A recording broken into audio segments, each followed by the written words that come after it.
अमृतसर से special train दोपहर 2 बजे को चली और 8 घंटों के बाद मुगलपुरा पहुंची।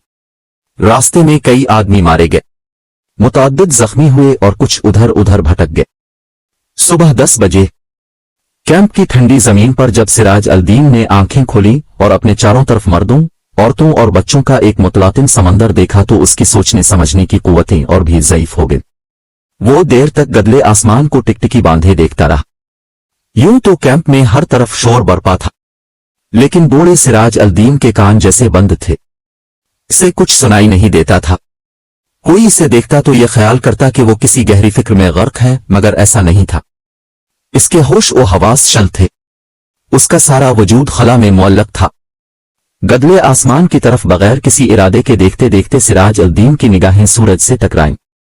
तेज रोशनी इसके वजूद के रग व रेशे में उतर गई और वो जाग उठा। ऊपर तले इसके दिमाग पर कई तस्वीरें दौड़ गईं। लूट, आग, भागुम भाग, स्टेशन, गोलियां, रात और सकीना। सिराज अल-दीन एकदम उठ खड़ा हुआ और पागलों की तरह उसने अपने चारों तरफ फैले हुए इंसानों के समंदर को खंगालना शुरू किया। पूरे 3 घंटे वो सकीना सकीना पुकारता कैंप में खाक छानता रहा, मगर उसे अपनी जवान इकलौती बेटी का कोई पत्ता ना मिला। चारों तरफ एक धांधली सी मची थी।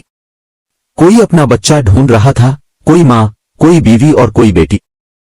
सिराज अल-दीन थक हार कर एक तरफ बैठ गया और हाफजे पर जोर देकर सोचने लगा कि सकीना इससे कब और कहां जुदा हुई। लेकिन सोचते सोचते इसका दिमाग सकीना की मां की लाश पर जिम जाता, जिसकी सारी अंतड़ियां बाहर निकली हुई थीं। इससे आगे वो और कुछ न सोच सकता। सकीना की मां मर चुकी थी। उसने सिराज अल-दीन की आंखों के सामने दम तोड़ा था। लेकिन सकीना कहाँ थी जिसके मुतालिक उसकी मां ने मरते हुए कहा था, मुझे छोड़ो और सकीना को लेकर जल्दी यहां से भाग जाओ। सकीना इसके साथ ही थी। दोनों नंगे पांव भाग रहे थे। सकीना का दुपट्टा गिर पड़ा था। इसे उठाने के लिए इसने रुकना चाहा था, मगर सकीना ने चलाकर कहा था, अब्बा जी छोड़िए, लेकिन इसने दुपट्टा उठा लिया था।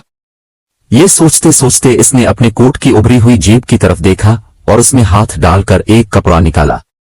सकीना का वही दुपट्टा था। लेकिन सकीना कहाँ थी? सिराज अल-दीन ने अपने थके हुए दिमाग पर बहुत जोर दिया, मगर वो किसी नतीजा पर ना पहुंच सका। क्या वो सकीना को अपने साथ स्टेशन तक ले आया था? क्या वो इसके साथ ही गाड़ी में सवार थी?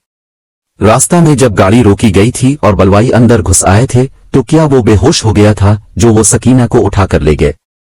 सिराज अल-दीन के दिमाग में सवाल ही सवाल थे, जवाब कोई भी नहीं था। इसको हमदर्दी की जरूरत थी, लेकिन चारों तरफ जितने भी इंसान फैले हुए थे सबको हमदर्दी की जरूरत थी। सिराज अल-दीन ने रोना चाहा, मगर आंखों ने इसकी मदद न की। आंसू जाने कहाँ गायब हो गए थे। 6 रोज के बाद जब होश व हवास किसी कदर दुरुस्त हुए तो सिराज अल-दीन उन लोगों से मिला जो उसकी मदद करने के लिए तैयार थे। 8 नौजवान थे जिनके पास लारी थी, बंदूकें थीं। सिराज अल-दीन ने इनको लाख लाख दुआएं दें और सकीना का हुलिया बताया, गोरा रंग है और बहुत ही खूबसूरत है। मुझ पर नहीं, अपनी मां पर थी। उम्र 17 बरस के करीब है। आंखें बड़ी बड़ी, बाल सिया, दाहिने गाल पर मोटा सा तुल। मेरी इकलौती लड़की है, ढूंढ लाओ, तुम्हारा खुदा भला करेगा। रजाकार नौजवानों ने बड़े जज्बे के साथ बूढ़े सिराज अल-दीन को यकीन दिलाया कि अगर उसकी बेटी जिंदा हुई तो चंद ही दिनों में इसके पास होगी।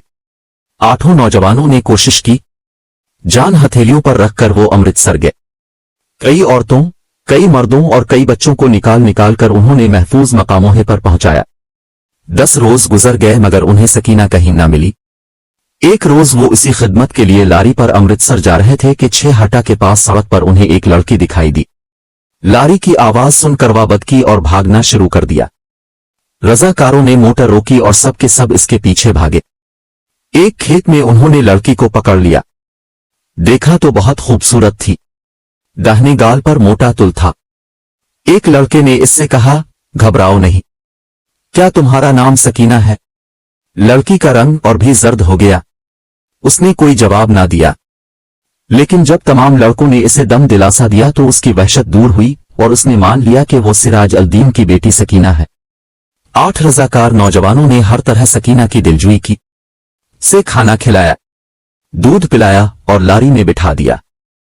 एक ने अपना कोटे उतार कर उसे दे दिया। क्योंकि दुपट्टा न होने के बाइस वो बहुत उलझन महसूस कर रही थी और बार बार बांहों से अपने सीने को ढांकने की नाकाम कोशिश में मसरूफ थी। कई दिन गुजर गए। सिराज अल-दीन को सकीना की कोई खबर ना मिली। वो दिन भर मुख्तलिफ कैंपों और दफ्तरों के चक्कर काटता रहता, लेकिन कहीं से भी उसकी बेटी का पता न चला। रात को वो बहुत देर तक उन रजाकार नौजवानों की कामयाबी के लिए दुआएं मांगता रहता, जिन्होंने इसको यकीन दिलाया था कि अगर सकीना जिंदा हुई तो चंद दिनों ही में वो इसे ढूंढ निकालेंगे। एक रोज सिराज अल-दीन ने कैंप में इन नौजवान रजाकारों को देखा। लारी में बैठे थे। सिराज अल-दीन भागा भागा उनके पास गया। लारी चलने ही वाली थी कि इसने पूछा, बेटा, मेरी सकीना का पता चला?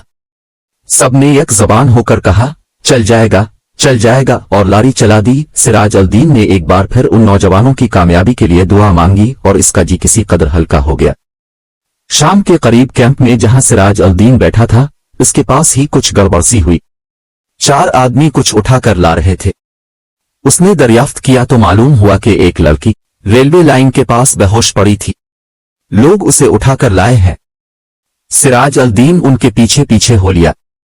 लोगों ने लड़की को अस्पताल वालों के सुपुर्द किया और चले गए। कुछ देर वो ऐसे ही अस्पताल के बाहर गड़े हुए लकड़ी के खंबे के साथ लगकर खड़ा रहा। फिर आहिस्ता आहिस्ता अंदर चला गया। कमरे में कोई भी नहीं था। एक स्ट्रेचर था जिस पर एक लाश पड़ी थी। सिराज अल-दीन छोटे छोटे कदम उठाता उसकी तरफ बढ़ा। कमरे में दफतना रोशनी हुई। सिराज अल-दीन ने लाश के जर्द चेहरे पर चमकता हुआ तुल देखा और चलाया। सकीना? डॉक्टर ने, जिसने कमरे में रोशनी की थी, सिराज अल-दीन से पूछा, क्या है? सिराज अल-दीन के हल्क से सिर्फ इस कदर निकल सका, जी मैं इसका बाप हूं। डॉक्टर ने स्ट्रेचर पर पड़ी हुई लाश की तरफ देखा। इसकी नब्ज टटवली और सिराज अल-दीन से कहा, खिड़की खोल दो। सकीना के मुर्दा जिस्म में जुम्बिश पैदा हुई। बेजान हाथों से इसने इजार बंद खोला और शलवार नीचे सिरका दी। बूढ़ा सिराज अल-दीन खुशी से चलाया, जिंदा है, मेरी बेटी जिंदा है। डॉक्टर सर से पीर तक पसीने में गर्क हो गया।